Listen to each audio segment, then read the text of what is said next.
Greetings, ladies and gentlemen. I am back at 1100 here, and welcome back to the Dragon Ball Z Budokai Tenkaichi 3 commentary. In the last part, we started and were brought to the middle of the Cell games. Now we're going to finish off the entire Android saga whatsoever. So yeah, if you hadn't noticed, this game's story is not there compared to BT2. But it is there compared to Battle of Z, which just assumes that you've been a fan of the series because it's been on for decades. I don't know, like 20 years or so, something around that time. So in any case, after taking a blast to the shoulder for Vegeta, apparently Gohan is injured in his shoulder, but you wouldn't be able to tell that from the way he's fighting because he can use his left shoulder along with his right. So, yeah. And it wasn't until Ultimate Tenkaichi where you finally got a one-handed Kamehameha wave. So, yeah. The worst game in Dragon Ball Z history is the one that has everything else done right. I mean, animation is done right. It sucks at gameplay, but it rules at everything else. No, it doesn't. In any case, for this fight, you basically just want to drag the fight out as long as possible. A, since Gohan is not able to deal as much damage to Cell as he once was. And B, Cell can do about twice the damage he was doing earlier. So, yeah. And basically, this is a fight you really want the game to hold your hand on. Or you can just go balls to the walls and defeat Cell. I never was able to do that without the power of the cutscene. Okay, that was pointless. By the way, Gohan's barrage attack, did they just include that in the game because, screw it, he needs a barrage attack? Because he never shown that in the anime. Then again, he only went Super Saiyan 2 as a teenager once in the anime. So,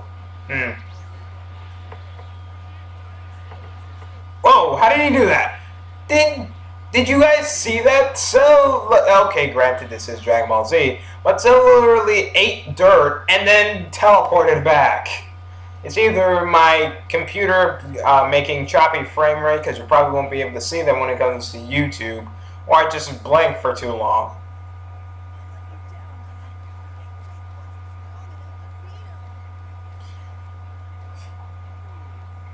You know, for some reason, how Gohan's left arm's supposed to be injured and it's not. It reminds me a lot of Bleach because everyone's supposed to be shedding blood and apparently the blood dried up already. But, huh? In any case, as you probably already guessed, ever since BT2 ended, the whole cutscene thing apparently grew lame. So you're not going to get your Kamehameha Showdown cutscene like you would if you were playing BT2. You're just going to get you flailing the analog stick around. Granted, honestly, I thought it was nice because, you know, cutscenes were a thing at the time. And then apparently Dragon Ball Z said, you know what? We don't need this. Plot! Who needs it? Kidding me with this, right?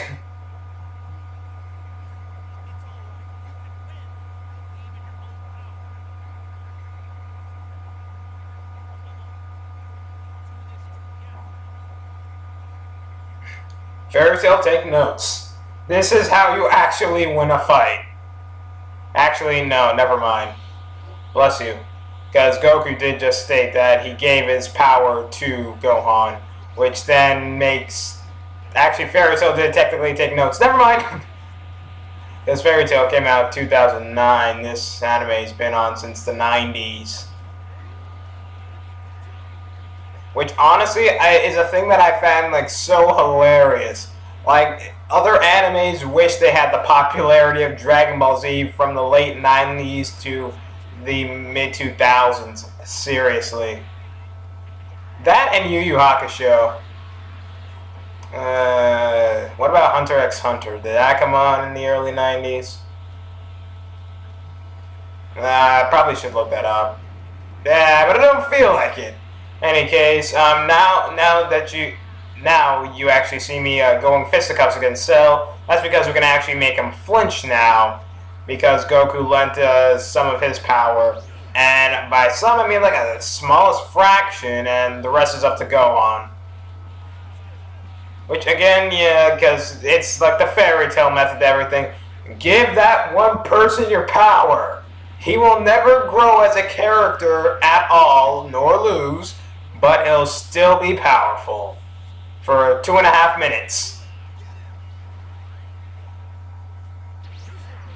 Ugh, I really hate that Wild Sense move.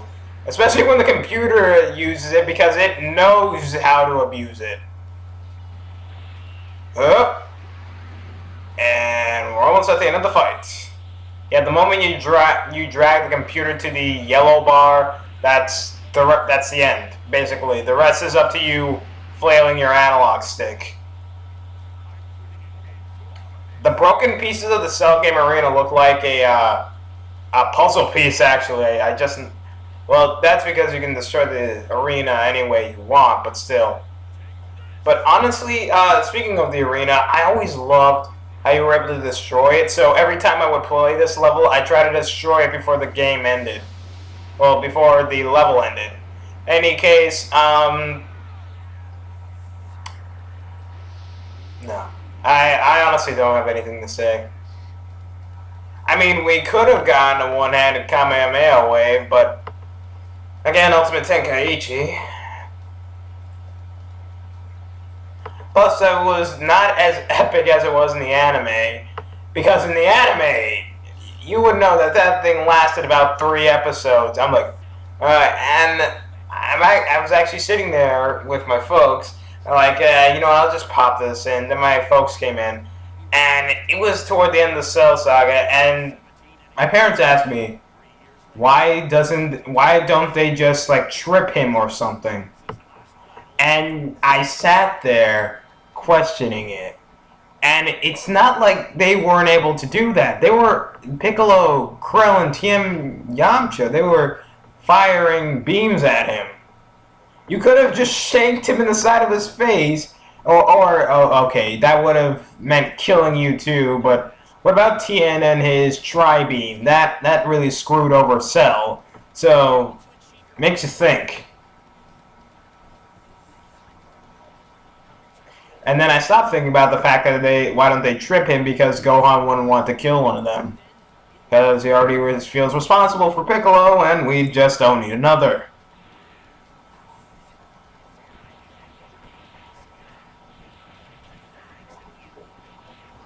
So, any case, back to the matter at hand, this is Cell First Form. This is the only time you're going to be fighting him in any story events, compared to his perfect form, which is like the only one you'll be fighting. It's really easy. So yeah. First form, so the moves that it only has and it will do are Special Beam Cannon, Kamehameha, and Solar Flare. Other than that, it won't do anything else. But you will really want to do your high-speed rush, because, in my opinion, that's the move that gets stuff done. That and your burning attack. Which, okay, it's not as redundant as I thought it once was. I mean, like, burning attack. Really? You might as well just call it Heat Wave Hurt. Actually, that sounds a lot lamer. In any case, as I already said, Cell's not that hard. It's just that you're not able to do as much damage as I would like until this cutscene. So, yep. This Trunks actually killed 17 and 18, but the problem was okay, so there's 2 Trunks. Trunks A, not this Trunks, was strong enough to take out the androids at one point. I'm assuming this is after he went to the past and whatever, but Piccolo didn't ask the question on how Cell got back in time. So I'm assuming Trunks went forward in time and killed 17 and 18 then. He wasn't expecting it, so Cell came out of the works and absorbed him.